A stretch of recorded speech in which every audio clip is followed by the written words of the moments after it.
retificativo com várias notas a sublinhar. Por um lado, Gaspar, que admitiu um erro e apresentou a chuva como justificação para a queda do investimento, e por outro lado, Miguel Frasquilho, deputado do PSD, a dizer que basta de austeridade, pedindo uma mudança no rumo da política de austeridade.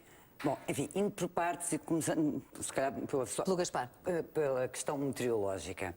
Eu estava a ouvir aquilo e confesso que ao princípio não percebi e não queria acreditar naquilo que estava a ouvir. O Ministro das Finanças de Portugal, na Assembleia da República, a explicar que a queda de 16,8% foi a queda do investimento no primeiro trimestre do ano, se deveu a condições meteorológicas. O que é que isto quer dizer? Percebe-se que choveu, ou seja, o Ministro lamenta que tenha chovido no inverno, o que é uma coisa extraordinária, porque, como toda a gente sabe, mas não normalmente chove no inverno. Exato. Ou seja, nos anos anteriores. Agora, o que isto é grave, é porque das duas uma, quer dizer, ou o Ministro entrou em delírio, quer dizer, e portanto está a algures na estratosfera e já não sabe muito bem o que é que diz. Ou o Ministro está a brincar connosco, e com a Assembleia da República e connosco, porque isto não faz sentido, porque ainda por cima o exemplo que ele dá, que é a construção civil, é exatamente um exemplo, uma atividade que está paralisada há não sei quantos anos, com chuva ou com sol. Uma das que mais sofreu até agora por causa desta crise. Uma das que mais caiu, está praticamente paralisada. E não é no verão, por esta lógica do Ministro, chegámos ao verão e havia um surto de investimento, um pico de investimento com o sol. Agora, o problema, quer dizer, e depois, quer dizer, esta afirmação também se presta a outras interpretações, quer dizer, então quer dizer, se nós no primeiro trimestre, que choveu, como era natural, tivemos uma queda de 16,8, quanto é que vamos ter no segundo trimestre, que choveu também? E agora estamos à espera do momento do investimento. O investimento promete afundar-se com as chuvas, já não por causas económicas, mas por causas naturais. Agora, eu penso, mas de facto há aqui um ponto que é importante, para além de ironias à parte, há aqui um ponto que é importante, porque de facto isto revela um desespero argumentativo. Quando um governo chega ao ponto de invocar a chuva para justificar o falhanço das suas previsões e o falhanço da sua política, algo que está muito mal nesse governo. E de facto, ou isto significa que o Ministro disse isto a sério e acha mesmo que a chuva prejudicou altamente o investimento na construção civil, e se acha isso, eu enfim, acho que ele devia sair do governo, que não está em condições para se manter no governo. Ou então o Ministro decidiu brincar com o investimento, que também não me parece que seja uma coisa também para levar a brincar. Por muito menos, já vi ministros dizerem piadinhas, fazerem corninhos na Assembleia da República e irem para a rua. Eu acho que este caso é lamentável, de facto, porque isto, no fundo, é brincar com as pessoas, ou então é mais grave, estamos perante um ministro que já acha que tudo justifica, daqui nada vem explicar que é o sol, que é o marés, as marés vazaram cedo demais, etc. Quer dizer, isto não é possível. Isto não é possível, porque estamos a falar de uma quebra enorme, 16,8%, uma quebra enorme. E o próprio ministro, nessa enredo que constrói, diz que a quebra do investimento é preocupante. Quer dizer, ele não nega a preocupação sobre o assunto. Agora, não arranja maneira nenhuma de justificar.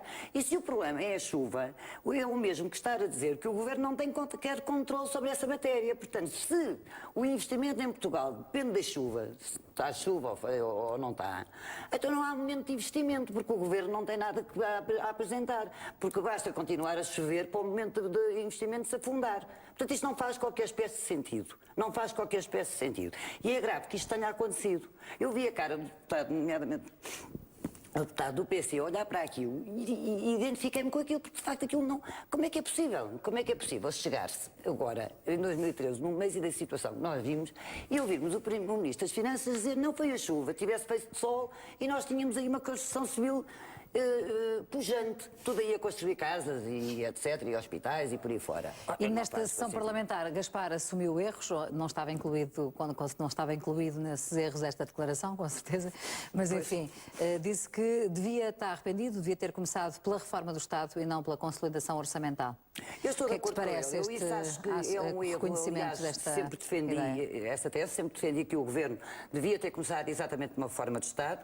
Lamento que só agora é que o Ministro das Finanças tenha percebido isso, porque é um erro que saiu muito caro ao país, esse erro saiu muito caro. Mas enfim, para todos os efeitos, mais vale tarde do que nunca. Só que esse erro depois também não é acompanhado por qualquer consequência. Porque, e agora entramos aqui numa fase, estávamos a ver ali na peça, houve deputados da maioria que falaram abertamente contra a austeridade. Miguel sobre a austeridade. Frasquilho, nomeadamente. Miguel E João Frasquilho, que Almeida. disse que tínhamos que ser exigentes perante a Troika e lutar contra estes programas, é que temos sim vindo a ser sujeitos à austeridade sobre a austeridade e que isso já mostrou que não resultava. Isto são expressões de Miguel Frasquilho. João Almeida, por sua vez, falando agora da guerra surda, que é, aliás, entre a Comissão Europeia e o FMI, que é, aliás, um espetáculo lamentável. Hoje também estava a ouvir o Sr. Olli Rehn a dizer que agora o FMI quer sacudir a água do capote e lançar a água suja. Portanto, ele reconhece que a água está suja. Ele lançar a água suja sobre a Comissão Europeia. E, de facto, é lamentável para os países que estão sob resgate e para os países que estão a sofrer de doses enormes de austeridade, ver os parceiros, até aqui todos unidos na receita, agora todos desunidos perante o desastre. Mas o que João Almeida dizia era que exatamente perante estes reconhecimentos que ciclicamente aparecem de que houve aqui uns erros, mas afinal não tiramos consequências disso e continuamos a manter as mesmas doses de austeridade, etc., porque nós já vimos responsáveis europeus dizerem o mesmo e o seu contrário com poucos dias de intervalo. E o que João Almeida disse foi no mesmo sentido de Miguel Frasquilho, portanto, de sermos mais exigentes também e de exigirmos uma maior flexibilização do nosso ajustamento. Ora, o Ministro das Finanças o que é que diz em relação a isso? Primeiro já tinha dito que não estava em causa, ele podia ter errado, mas o programa de ajustamento não estava em causa. Ou seja, não estava em causa o falhanço do programa de ajustamento. Portanto, o Ministro acha, com os índices que tem, com a chuva que tem, com tudo o que tem, que isto está a resultar plenamente. Devo dizer, deve ser o único a achar, porque já nem no partido dele, nem no CDS, ninguém acredita nisso. Mas eu penso que, no caso de Vítor Gaspar, é uma questão de fé. Ele acredita que está a resultar. Contra toda a realidade, contra todas as evidências, ele acredita que está a resultar. E depois, não contente com isto, pegou quase assim um raspanete aos deputados que se atreveram a falar desta comparação, desta guerra entre o FMI e a Comissão Europeia, dizendo que todos aqueles, nomeadamente João Almeida e nomeadamente Miguel Frasquilho, para já não falar do PS, que ele disse que eram sectários, etc., para já não falar do PS e dos outros partidos da oposição, dizendo que quem faz uma comparação, quem compara Portugal à Grécia, não está a servir o interesse nacional. Eu diria antes, quem não está a servir o interesse nacional é um Ministro das Finanças que não consegue fazer frente à Troika. Porque a questão da comparação com a Grécia justifica-se. E justifica-se porquê? Porque este relatório, de facto, do FMI é feito sobre o programa de ajustamento à Grécia. Foi o primeiro caso, mas identifica ali várias questões, nomeadamente a indecisão da Comissão Europeia, o atraso das decisões, etc., a falta de experiência para esse tipo de intervenções.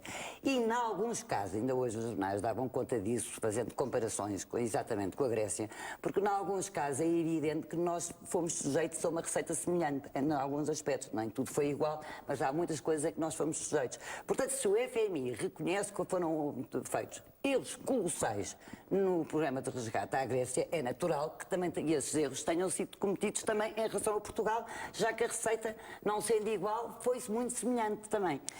Constança, para terminar, e porque só temos um minuto, vou-te pedir uma brevíssima análise sobre a greve dos professores. Começou hoje, tem sido também motivo para intervenções. Ainda há pouco ouvimos Passos Coelho a pedir que sejam poupados os alunos a estes, enfim, que sejam prejudicados com esta greve. Pois fica-lhe bem esse sentimento. O problema é que quem tem sido muito prejudicado e bastante prejudicado nestes últimos anos são os professores. Os professores têm as promoções adiadas há não sei quanto tempo, são obrigados a dar aulas no espaço de 200 quilómetros, têm uma carga horária já significativa e recusam-se ou não querem ir para a mobilidade especial, o novo sistema de requalificação que o Conselho de Ministros aprovou. Agora, porque, atenção, e a proposta do Governo eu achei um pouco surrealista, porque a proposta do Governo era dizer, não, está bem, não entram em 2014, entram só em 2015, como se isso resolvesse alguma coisa. No fundo é um apelo à irresponsabilidade. Pronto, eu hoje agora não faço nada, porque 2014 está resolvido, depois logo, em 2015 logo vejo. O Governo acha que as pessoas não planeiam a vida delas, não têm o direito de planear a vida delas, têm que viver mês a mês consoante os humores do Governo. E, portanto, eu acho que justifica a greve. Acho que as greves, quando são feitas, é evidente que faz parte da natureza da greve incomodar pessoas, porque se passassem despercebidas e não incomodassem ninguém, é evidente que não valeriam de nada. E, portanto, todas as greves, se reparares, tentam exatamente ser feitas nas alturas... Causar os seus prejuízos.